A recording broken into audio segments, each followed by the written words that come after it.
bahagia, ada sebuah permintaan yang berangkat dari pertanyaan terkait sujud, bahwa di dalam sujud kita anggota yang harus digunakan untuk sujud yang pertama adalah dahi.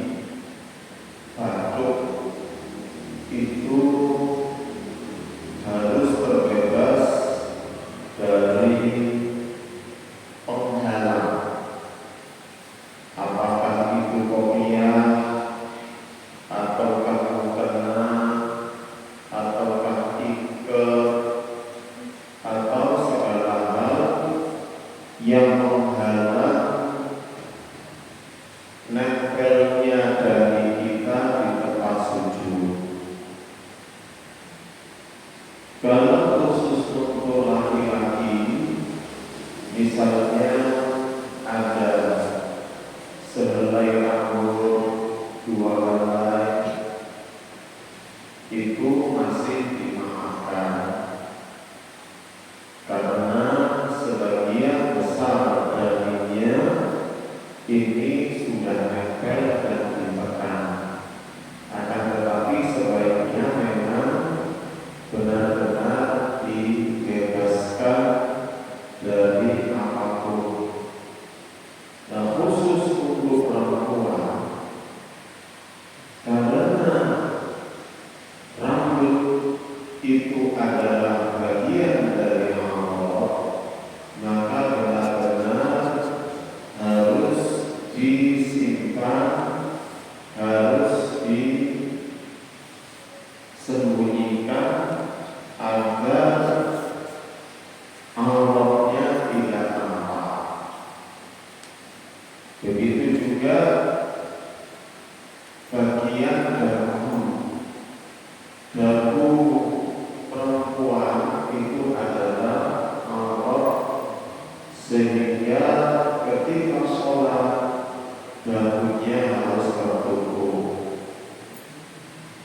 Jadi bagaimana setting atau pengaturan mukenanya? Sebaiknya tertutup sampai di bagian depan dagu, pengarepe sanggup kersane kalau sholat ibu dagunya tidak nampak. Kemudian tidak kalah penting juga, ketika kita rukuk, i'tidal, sujud, berdiri dari sujud, ini harus dihindarkan yang namanya bergerak-gerak. Apakah itu menggerakkan tangan, memegang-megang sarung, lembengan, kemudian kaki melangkah ke kiri, ke kanan, ke depan, ke belakang, mundur, buka kaki. Ini benar-benar harus dihindari, sebab ini sering terjadi di antara kita, mungkin tanpa sadar atau kurang kontrol.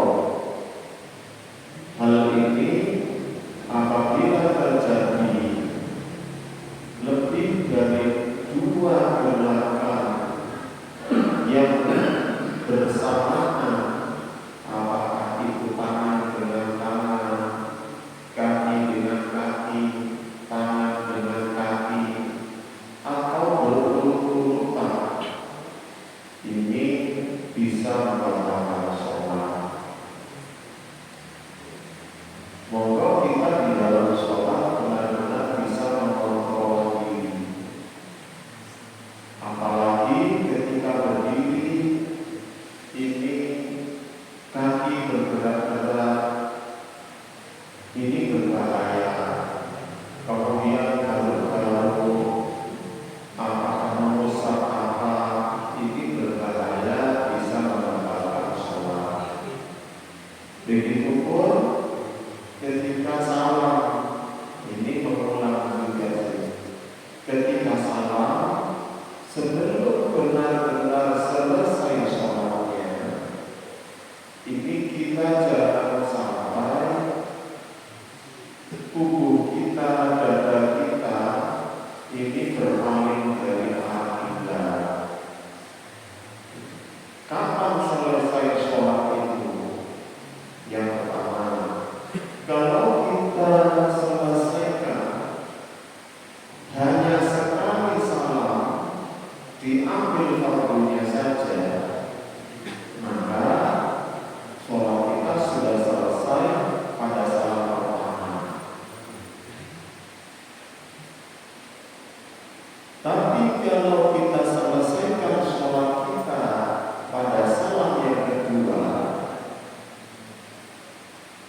Setelah salam pertama, berarti sholat kita belum selesai, sebab masih mau salam yang kedua. Sehingga setelah salam yang pertama, kita juga jangan melakukan gerakan-gerakan atau melakukan aktivitas yang bisa membatalkan sholat kita. Jadi sebelum salam yang kedua, tangan ini jangan bergerak-gerak apakah maju mundur, apalagi kedua-duanya. Kemudian setelah salam yang kedua, bolehlah dada ini berpaling ke arah kiblat, boleh bentuk, boleh ngomong, boleh bergerak-gerak. Jadi sebelum benar-benar sholat kita selesai, jangan